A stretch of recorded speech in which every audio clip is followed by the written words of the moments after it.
I picked up this old Ohio Tool Company jointer plane. It's a 22-inch jointer. It's made by the Ohio Tool Company, but it's also stamped with J. Durham. I think that was probably the owner's name. Here is a stamp for Ohio Tools. And then the plane iron is stamped with Auburn Tools because Auburn Tools and Ohio Tools merged in 1893.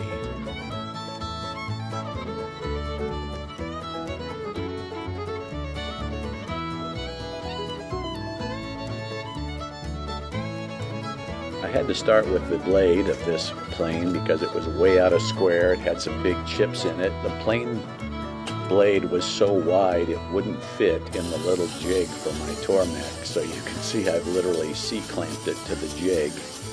But there is a 90-degree stop on that jig, so it allowed me to hold the blade at 90 degrees again to the grinding wheel for me to get a nice 90-degree bevel on the blade. After squaring that bevel on the Tormek, I took it over to the diamond stone and just made several passes, some on the medium side of the stone and some more passes on the fine side of the stone. Again, once the Tormek had given me a flat bevel, this didn't take too many passes to get down to a very fine scratch pattern that I think the leather strop and rouge would take out the rest of that and give me a polished kind of a surface. So I just kept running this until I was fairly satisfied with the shape of the bevel and got it as close as I could. Did both the beveled side and the flat side to get rid of that burr. Moved over to a leather strop. I used the green, the superfine rouge, or polishing compound, whatever you want to call that.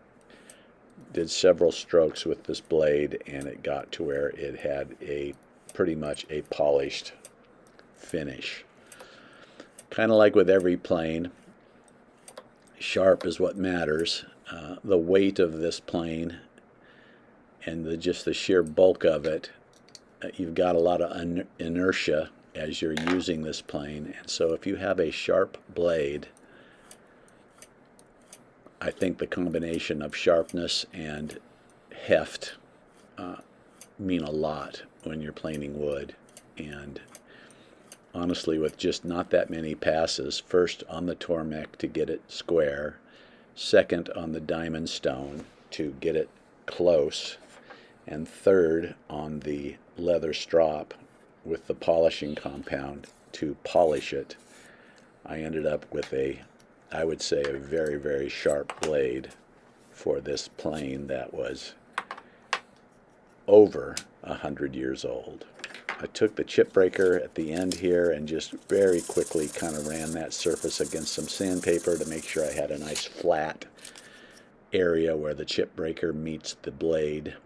It makes for a better operating plane. Here's the close-up of the handle. The handle of this plane was in remarkably good condition. Again, beech, like the body. The body, look how clean it was. It just took a little bit of light sanding to get that down close. Here's just a close-up of the handle. I pulled it out because I thought I had to work on it, and honestly, I didn't have to do a thing to it. I took a little bit of steel wool to it to clean it up, and then some paste wax.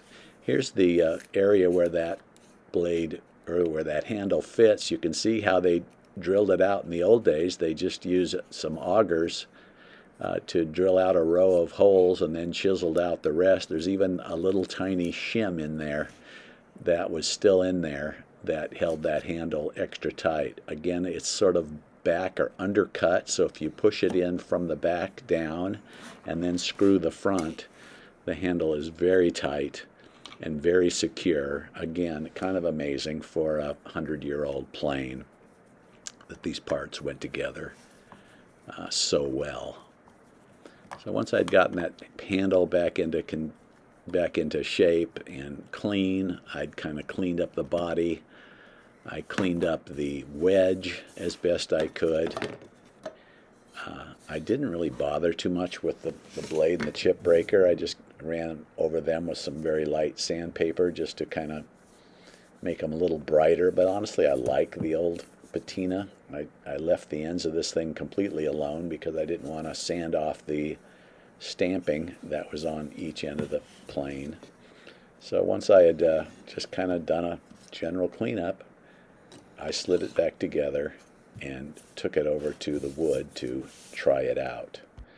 They'd also replaced the mouth on this, or they'd taken a section out, and they'd done a perfect job. I put this against a square, and it was dead flat to the bottom. So here's the plane in action, using it as a joiner just to try to straighten the edge of this board.